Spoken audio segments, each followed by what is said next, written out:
Welcome back. Now for your 5-day weather forecast, we go outside to Sarah Ricks. Well, it looks like we'll be staying dry until at least early tomorrow morning. Here's a complete 5-day weather forecast. This evening we'll get some cloud coverage with a high of 22 and a low of 14. Friday, there's a 60% chance of showers. Expect anywhere between 2 to 4 millimeters of rain with a high of 17 and a low of 10.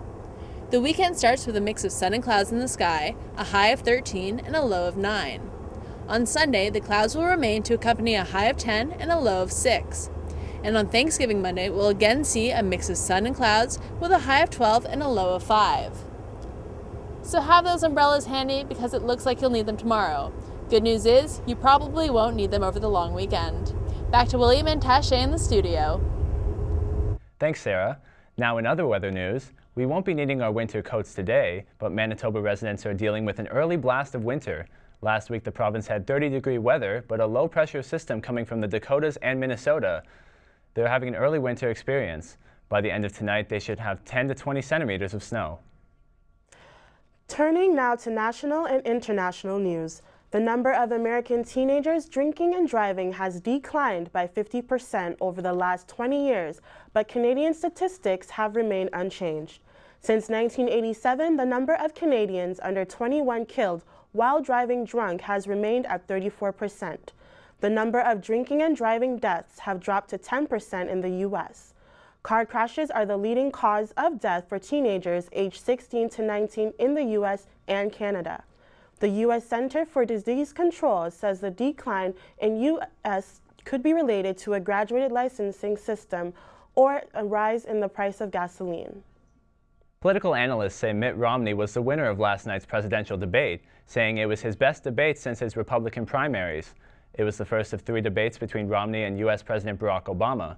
A CNN ORC international poll saw 67% viewing Romney as the clear winner over Obama. The two sides tackled national issues such as the economy and health care. Romney and Obama will be taking to the podiums in Hempstead, New York on October 16th, and the final debate will take place less than a week later on October 22nd. After last night's debate, Sesame Street icon Big Bird's feathers are a little ruffled. Social media erupted after Romney expressed his love for Big Bird while stating his intention to cut PBS's funding. I'm sorry, Jim. I'm going to stop the subsidy to PBS. I'm going to stop other things. I like PBS. I love Big Bird. I actually like you, too. Twitter soon came alive at the rate of nearly 17,000 tweets per minute in response to Romney's comments. To cap it off, the presidential debate was moderated by PBS's own Jim Lehrer.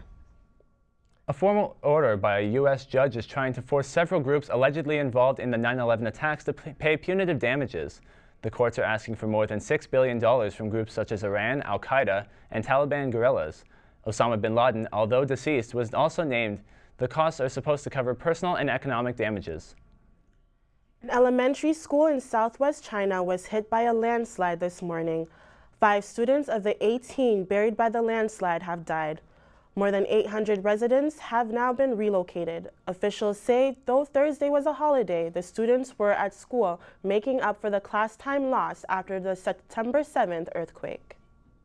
And now with your sports news, here's Elton Hobson.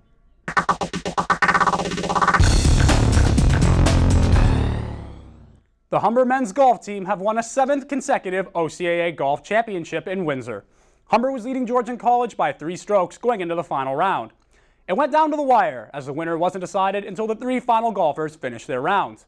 Humber veteran Alex Dumais won the bronze medal for his individual performance, shooting a .217 over 3 rounds.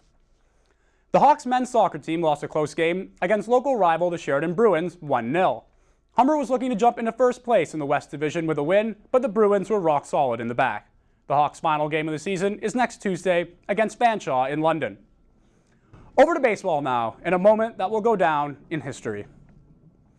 Miguel Cabrera of the Detroit Tigers has won baseball's Triple Crown, leading the league with a .330 batting average, 44 home runs, and 139 RBIs.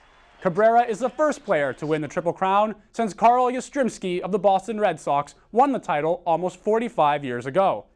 The third baseman from Venezuela joins all-time greats like Mickey Mantle and Lou Gehrig on the short list of players who have clinched one of baseball's highest achievements.